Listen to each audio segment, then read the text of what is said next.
So good afternoon, everyone. Usually I speak faster, but since I know that I have a translator, I'll try to speak a little bit slower than I used to. So 2 things before I start. I know we live in a time of post-truth and alternative fact, but for me, context is still important. So I'll say 2 things. One, I am going to talk about the characters of social media, but in the context of incitement, and it's important. I'm not going to go over all the roles and characters of social media, only in the context, remember, of incitement on social media.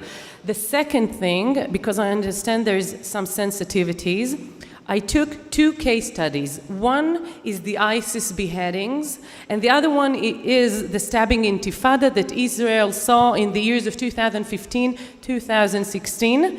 But I'm not going to talk about the Israeli-Palestinian conflict and the background and everything. I just take those 2 case studies to illustrate you, okay, how people use incitement on social media. So this is the context, and it's important to remember. And then we start.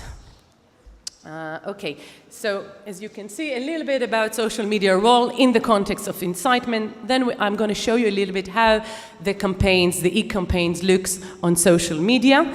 It has 2 legs, and you're going to see one, which most of the people put the most important to, is the narrative and how shaping public opinion is.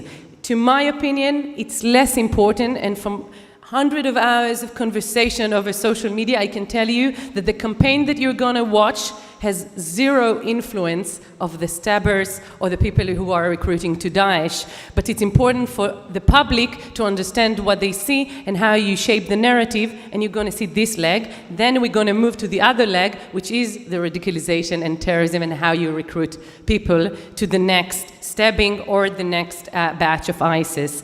Then I'll show you a little bit. We live in a time when images and perceptions becoming more important than facts, and we'll understand how it's affect incitement on social media, as you can see.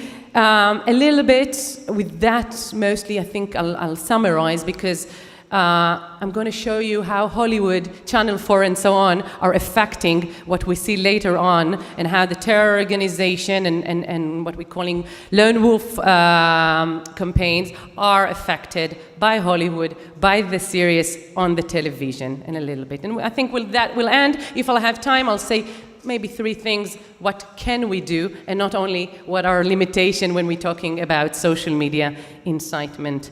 A little bit, since I'm coming from the Middle East, we'll start with numbers in the context of the Middle East, but it's also true later on, you'll see, regarding Europe. So in the Middle East, almost a third of the population, the Arab population, we have 350 million Arabs. Third of this population, 100 million people are actively using social media. Active means not trolls or kind of, all those fake accounts. Real people, 100 million people in the Middle East, in the Arab Middle East. At average ages, as you can see, it's 18 to 35. In some places, when regard to the Palestinian, we're talking about 15 to 25. Very, very young, very, very emotional. So don't look into what we're calling rationalizing everything, okay?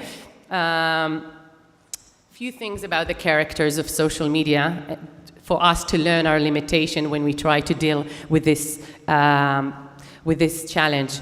The first thing we need to understand, as I show you the numbers, it is the largest human library exists today in the world. If we're talking about Facebook, 2 billion people. It's the largest community exist. Just to give you an example, Mark Zuckerberg, the president of Facebook, has 4 times more data information combined. Take all the the 4 biggest intelligence bodies, Israel, the Mossad, the CIA, the MI5, MI6, Russian, everything together combined. Mark Zuckerberg, only with Facebook, has 4 times more data information than all the big superpower in the world, okay? So just show you a little bit our limitation regarding this knowledge and information.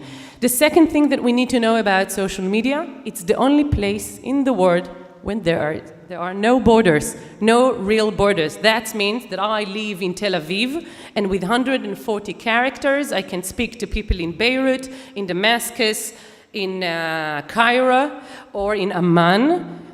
I mean, it's easier to me to communicate to people, much difficult as somebody who lives in Israel, to move from a place to a place. But that means that it's almost impossible to censor idea or to bury idea, and ideas that started in Africa or in Gaza or in Raqqa can come easily to Europe, to Israel, and so on, with no border exist on social media. 3 effects that we need to know about social media. The first effect, it's the mutation. Social media works as a mutation. That means every page that you take down, you have another 10,000 pages. So when we're talking about massacres of ISIS Twitter account and so on, and I'm using that, every time that we're taking down pages, we have another page and another page and another 10 pages. So if somebody asks me about, let's, limit, kind of, let's kill pages and take down pages, and I know there is a Facebook now law trying to be enforced in Israel to take pages down. It's almost ineffective by itself because immediately there's other pages coming to life, okay? Just to tell you from the clerics in Saudi, every cleric's already opened 20 pages on YouTube. They have 20 pages because you're taking them down and then they found another page. Almost impossible to take them down. The other effect, which is important to social media, it's the butterfly effect. We have small incident, big effect, because the logistics and the money it costs is so low. In today's world, I live in Tel Aviv. We had a lot of all the suicide attacker in Tel Aviv and so on. Then we had bigger attack. Today, it's enough to come. We saw what happened in London with a knife or with a car. We'll get to that. But the effect, and I just heard here, that something that cost to create $3,000 will affect the side effect later on becoming to $3 billion after that. So it's small event. The effect is big, and you sometimes, social media helps you to maximize the effect. So sometimes the event is small, but people are terrified much more, even if in the past we thought bigger event, terror events, and so on. Another effect that we need to remember is the fusion effect. Fusion is not only a word coming from food, but also in terrorism. In today's world, the ideas can come from Raqqa in Syria, the jihadists and the terrorists coming from Belgium, and the terror attack will happen in Paris. Same thing in Israel.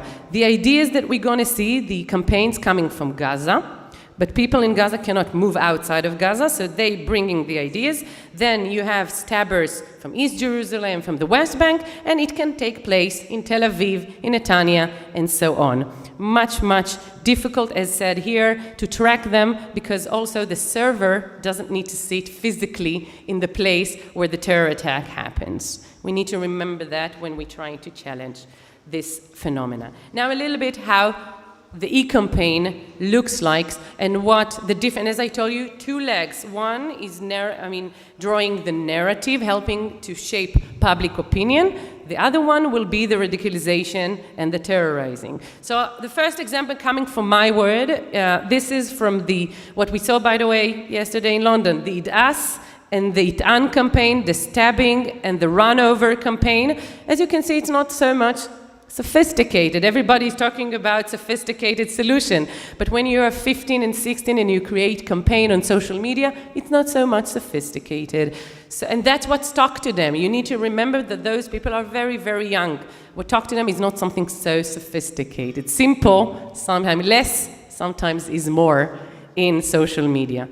Okay, so this is from the campaign of the stabbing and the run-over campaign. You can see here the IDAS, the IDBAH is the slaughtering campaign. But again, those campaigns, their role is to shape public opinion, because a story without a title is not a story, and a lot of dots without a line within it, it's not a story. So somebody needs to sit and tell us and help us to understand, what do we see? Okay, so this is the role of those campaigns.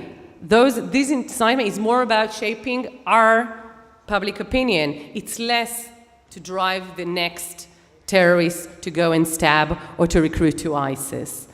And this is familiar, you will see them a lot on television and so on. Most of television put the focus on those campaigns wrongly, to my opinion. And you can see here, that was a guide how to stab a Jew. You can find everything on social media, very easy to trace. This is from the last stabbing campaign.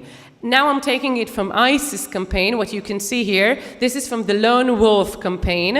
And once again, they doing those campaign, as you can see the wolf, and you'll see later on even the word Berlin and so on.